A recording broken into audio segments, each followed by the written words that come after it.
And I've cataloged the inanities on structures in my head. And it's been a wonderful thing to do. If you stop to think about it, how many unhappy collectors do you know? Whether they collect silver or mistresses or, you know. I thought I would speak tonight a little bit on my favorite subject just as a talk, and after that just take questions from Tom of any kind he wants to answer. What I'd like to talk about briefly is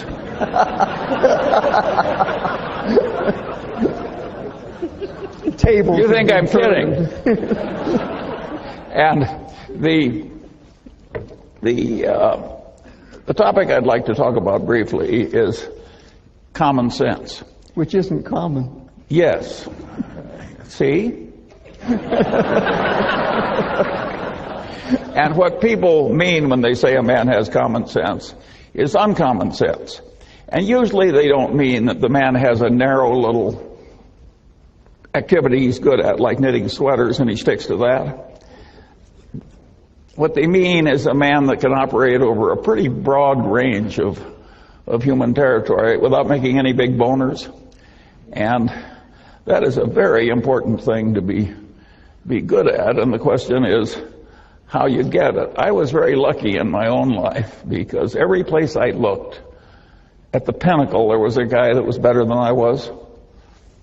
And one of my father's best friends was a great surgeon with a vast mechanical ability. And I knew what this man did with his mechanical abilities in inventing all these spreaders and things he used to do his operation, that I would never be as good as he was. And everywhere I looked, there was somebody like that. And there was all this folly out there, and I suddenly realized, if I just avoid all the folly, you know, maybe I can get an advantage without having to be really good at anything. And I kept doing that all my life, and it worked so well that I enjoy sharing it with people like you. It really works to tackle much of life by inversion, where you just twist the thing around backwards and answer it that way. I actually gave problems to my children, and once when I had all of them together, I said, well, there's an activity in America. There's a one-on-one tournament, and the national champion became the national champion on two separate occasions, 65 years apart. Name the activity. And 7 of my children could not remotely do it. The 8th is a PhD physicist, and he did it very quickly. And what he did was he just turned it around. He says, it cannot be athletic. And he realized that no 85-year-old was ever going to win an athletic thing with the neurological and other deteriorations that are so evident tonight on the stage.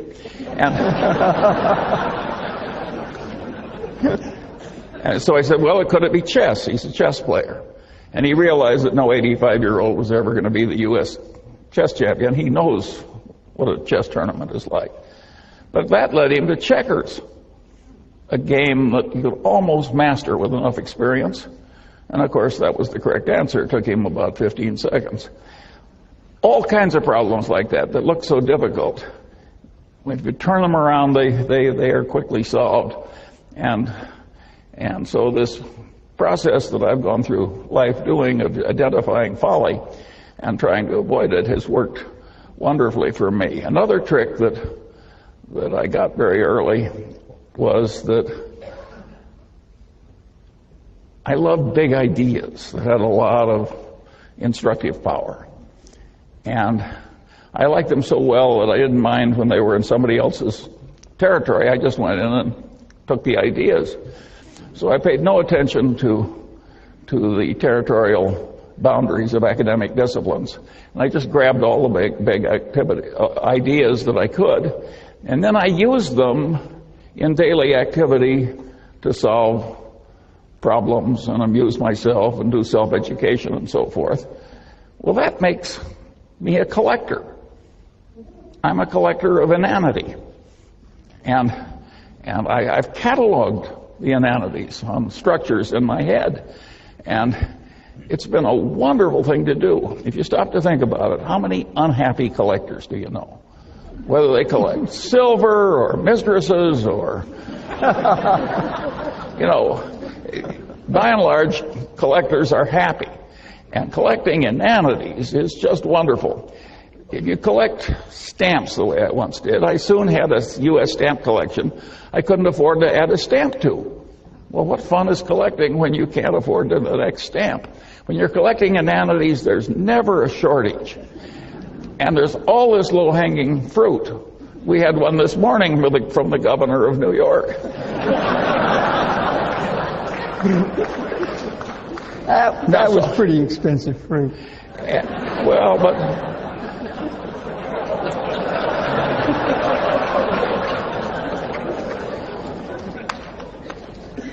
And so, this is just a wonderful activity, and it's amused me and instructed me all my life. And another thing that I got into when I did that was to be very interested in seeing how these ideas interplayed together. There's not big academic reward or worldly reward for integrating one discipline for a strange discipline, but a strange discipline that's not your own. So if you do it in your head, you're in a territory without much competition. Warren always says you should take the high road in life because it's less crowded. And this is a less crowded mental road in life, and it really works. And of course, when you do that, you get into issues where ideas are in conflict. And of course, it demands synthesis. Well, a lot of people, when they see a demand for synthesis, immediately retreat into whatever orthodoxy they came from. That's not the MUNGER. If there's two big, powerful ideas and there's a terrible tension between them and synthesis is demanded, I look it up if I can, and if I can't look it up, I try and figure it out, and if I have a poor approximation, I use that for a few years until it gets better. I got another idea that was very useful. I always liked Occam's razor. Now, that is a wonderful way to think. You can argue that Einstein's whole career was just a marvelous demonstration of Occam's razor. E equals mc squared is a pretty damn simple idea, but think of the power of it. And then Einstein developed, some people say, a counter-corollary to Occam's razor. This may be apocryphal because I've never seen it in any original source I trusted, but I've seen Einstein quoted with this observation over and over again. Everything should be made as simple as possible, but no more simple. Well, if Einstein didn't say it, he should have said it, because this is a very sound idea. I later developed a supplement to that corollary. And my supplement to Einstein's corollary was that, about Occam's razor, was in messy social science, if the result you're observing is a Lollapalooza, look for a confluence of multiple causes, multiple forces operating in the same direction. I got to that idea when I was trying to explain to myself how the Moonies were able to get some student to come out for a weekend in the country. And at the end of the weekend, the guy was a brainwashed zombie who was the slave of some megalomaniac nutcase for the rest of his paltry life. And this is obviously a Lollapalooza result. And so I looked in academia for an easy, correct answer to this, and of course I didn't find it. I finally stumbled across a popular book done by some psychiatrist founded by the Rockefellers, who had studied the last work of Pavlov. And Pavlov had these dogs in these cages. And when the Leningrad flood came in 1920, it went right up to the dogs' noses, and they damn near drowned and died, but didn't, and the stress was perfectly horrible. And they'd all been conditioned to have these dog personalities, and when the waters receded, the personalities had reversed. Well, Pavlov, being a great science, spent the rest of his life giving nervous breakdowns to dogs and trying to reverse those breakdowns. And this is not pretty reading, but it was very instructive. And I realized that the Mooney methods and the involvement of stress was clearly part of it. I also realized that the psychiatrist did not have an adequate explanation. Well, finally, I stumbled into psychology, in which I'd never taken a course, and so I just bought the 3 main textbooks in Psych 101 in the country, and I riffled through them quickly. And, I could pick up the 20 main ideas in social psychology very easily, and when I used them as a routine system, I could see that the Moonies were using about 6 of these things in combination with the Pavlovian stress. And just as the dog's brains snapped in the Leningrad flood, the Moonies have a term in their conversion method causing the target to snap. Same damn idea. Anyway, I found that very interesting. And because I'd reached a conclusion, a very unpopular, unpolitically correct conclusion that I've just given you, because it gets into religion's conversion is a tough subject. But at any rate, it satisfied me, and so I expanded it into this corollary of looking for a confluence of causes when you see a Lollapalooza result in social science. And that has been enormously helpful to me, because I find that a lot of social scientists have a weird mania where they twist everything into whatever little concept they started with. Again, it's that old saying, to a man with a hammer, every problem looks pretty much like a nail. And I have worked hard to avoid that problem. And of course, if you grab the big ideas in all the disciplines, by definition, you're a man with multiple tools. So you're less likely to commit the inanities of the people who twist every problem into being a nail. Well, at any rate, there were a series of tricks like that I used as I went through life, and it was amazing how many times I'd find something that I could easily solve with my little bag of mental tricks that had missed other people who were eminent in their field. I could go right into their territory sometimes and see more clearly than the professional denizen how his conclusions fit into the bigger picture. Again, this is a very dangerous attitude to have in ordinary social discourse.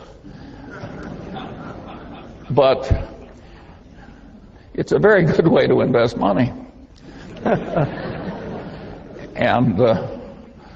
at any rate, that's the kind of a peculiar man you have here tonight. And of course, I idolized Ben Franklin because I identify with him. Of course, he was so much more talented than I am. It's just a joke to make the comparison.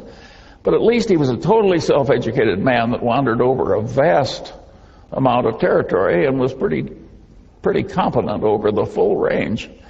And a lot of Franklin's knowledge was psychological too. He was a great observer of human nature. And so there are implications, of course, in this attitude of mine in academia. And the implication is very simple. Social science in America is very poorly taught. And the people who are the denizens and the people that they teach are way more incompetent than they need to be. The solution is to get all these social scientists, or the ones that have the capacity to do it at least, so that they are comfortable across the boundaries of disciplines and see where the ideas conflict. Let me give you a simple example. If you went around Caltech and asked people, where do the laws of chemistry not apply? Practically everybody would say, well, they don't work in a hot plasma. No big deal. But if you ask a bunch of people that have taken the main course in economics and have gone on to business school in America, and you say, well, you're selling something in which is measured in units, and you want to sell more units. Do you raise the price or lower the price? Well, they've seen supply and demand. You lower the price.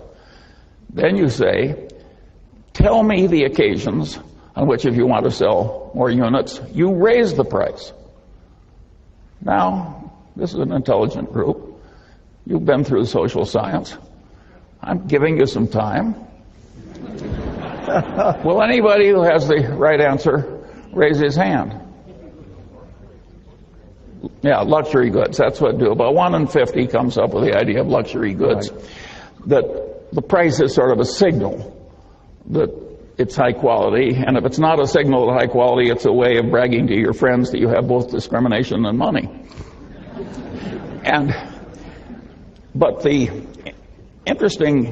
one other interesting example is the one that happened to my Caltech educated friend Bill Ballhaus, who was CEO of Beckman Instruments, a company founded by another eminent Caltech professor.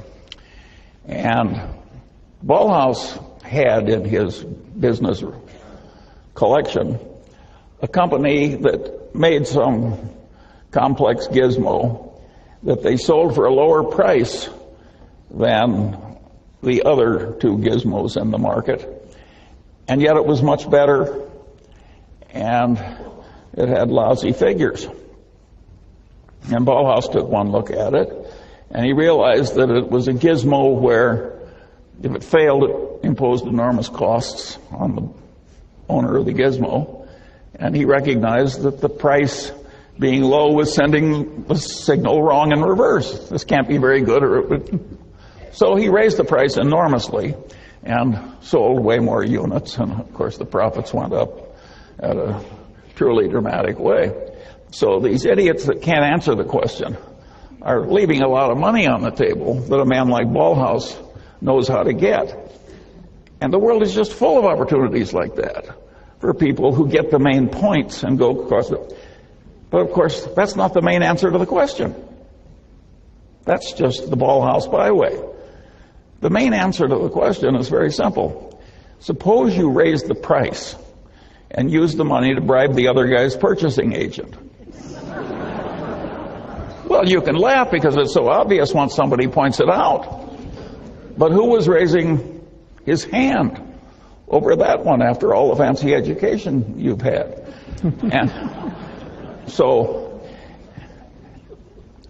And the kissing cousin of that direct bribery of the other guy's purchasing agent, that's the way title insurance is sold in America, that's the way load mutual funds are sold in America, that's the way a certain amount of defense contracting has been done or attempted to be done. It's a huge, important part of capitalistic life, that business of raising the price and using the money to enhance sales. And of course, there are legitimate ways to do it too, like legitimate information through advertising or otherwise. But there's a lot of illegitimate use of increased price to increase sales, and that's a big part of the capitalist condition.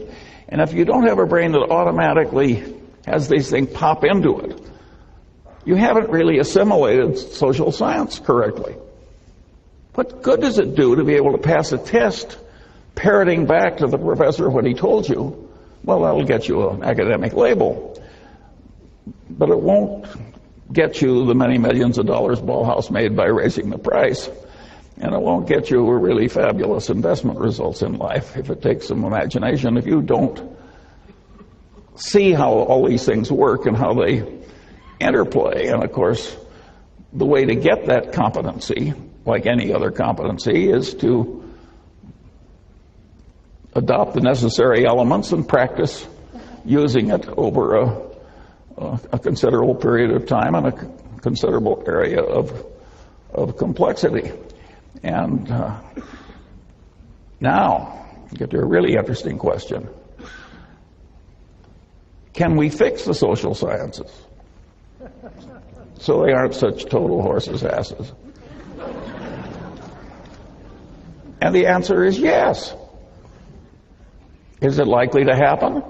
The answer is no. It will happen eventually because, well, here I'm going to lose my humility prize. I had a guy in the Harvard Law Review ahead of me. He said to me once in the course of an argument, he said, "Charlie, think about it for a while and you'll agree with me because you're smart and I'm right." Great argument. Yeah. Well, the liberal arts are going to come to the Munger system in due course because they're smart and I'm right. It can be done better, but it can't be done better with a crazy reward system that allows people to be as silly as they are in many departments. I always liked the story of P.J. O'Rourke, who said, he says, the last communist dictator of Albania was a pure communist. And he finally threw out the Russian embassy because they'd lost the pure faith. And then he kicked out the Chinese communists because they'd lost the pure faith. And he said, finally, he was only comfortable with two places in the world. One was the communist dictator of North Korea, and the other was the English department at Yale.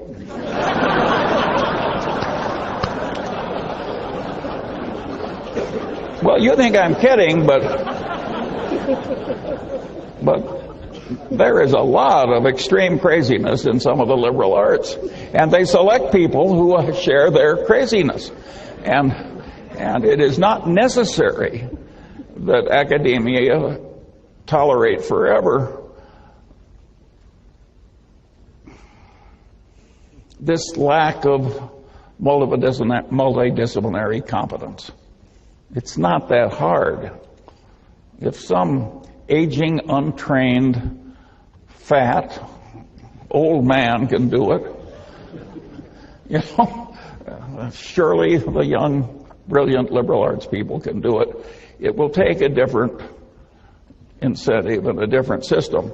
It might even be that a place like Caltech could do it, but they'd have to get a rather unusual person to do it for them. Oh, all right, now I'll turn it over to... Well, I'd like to